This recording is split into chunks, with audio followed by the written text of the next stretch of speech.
New York One has invited the leading candidates in the race for public advocate to be interviewed. Today, we're speaking with the incumbent Jumaane Williams. He was elected public advocate in 2019. Williams says his approach to the office has been to prioritize community engagement. He says that he's got an emphasis on things like workplace protections, also on easing the tax burden for struggling homeowners and fighting housing discrimination. He was a member of the city council before that, representing Flatbush and some other Brooklyn neighborhoods.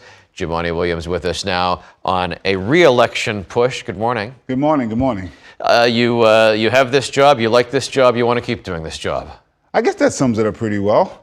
But I am proud because the work that we've been doing actually attracted other cities. So we've testified in other cities who are now trying to create a public advocate's office based on what we've done here in New York City. So we're really excited about it. So how do you define the role? And now that you've done it, is it the same as what you thought you were signing up for? Well, remember, when I ran for lieutenant governor, I actually said I wanted to be the public advocate of the state. And so we were well aware of what this office was and what it can do.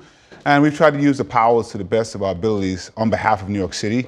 I'm proud that the legislation we've passed, including some landmark ones, we've actually passed more pieces of legislation than all the previous public advocates combined. And that was important to me because we wanted to show you can do politics the way I do it, the way people see when I'm lifting up issues, and get things done at the same time. What do you think has been your most effective work? You often will take a particular issue, compile a report on that issue, and just try to bring some sunlight to a particular concern of yours. What's been most effective from your perspective? Well, we try to use all the tools in the toolbox, what the charter allows us to do by legislation. And so sometimes we take those reports and turn into legislation.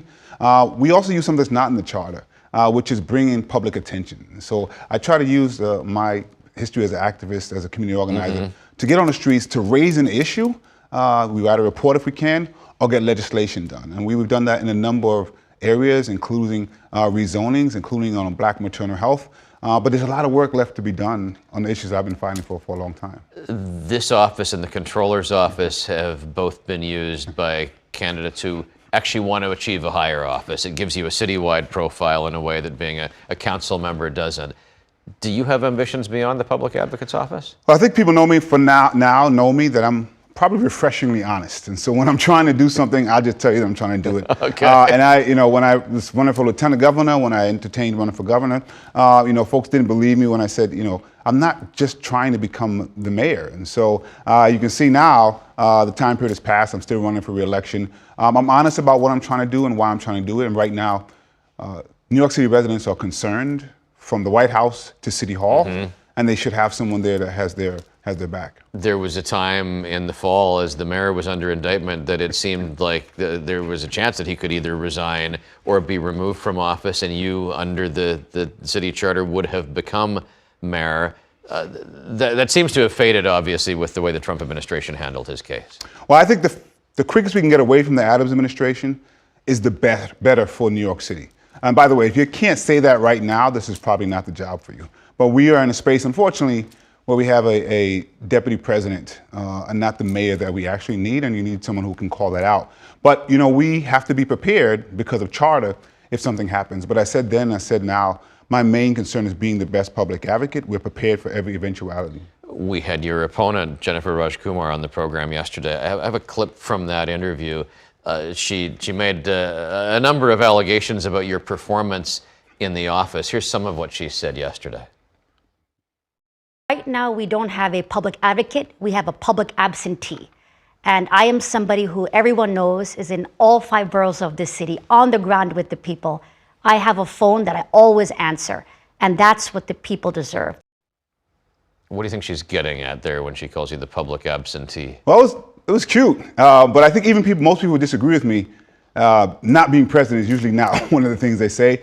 But I would ask her to just, choose one, because it was either I was trying to get too much publicity on issues, and now you're absentee. So it can't be both of those things at the same time. But worst, I don't want to insult the 60 workers that we have, the city workers who come to work every single day, 5 days a week, constituent service unit that provides service for thousands of New Yorkers every single year. I think at this point, there's just like maybe a grasping of straws, because she's kind of saying the same things for both seats she was running for, comptroller and public advocate.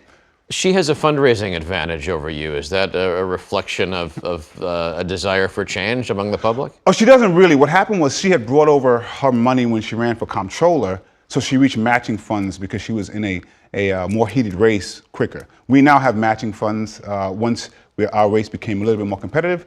You think that's not going to end up being a deciding factor? Well, now we're at the same point. Rose received just a little over $1 million. All right, as we do in these interviews, I want to give you the final word. What's your ultimate pitch to voters here for re-election? Well, right now, I think folks are concerned from the White House to City Hall.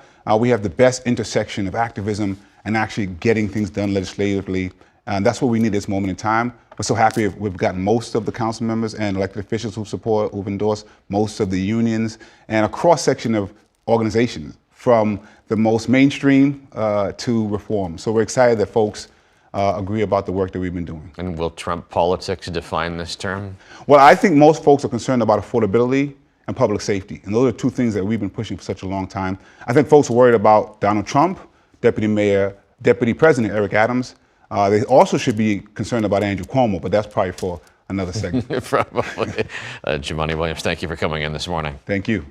Thanks for watching our YouTube channel. For more stories in your communities, click the subscribe button right here. You can also download our app or watch us on TV for the latest news and weather updates every 10 minutes and more. We'll see you then.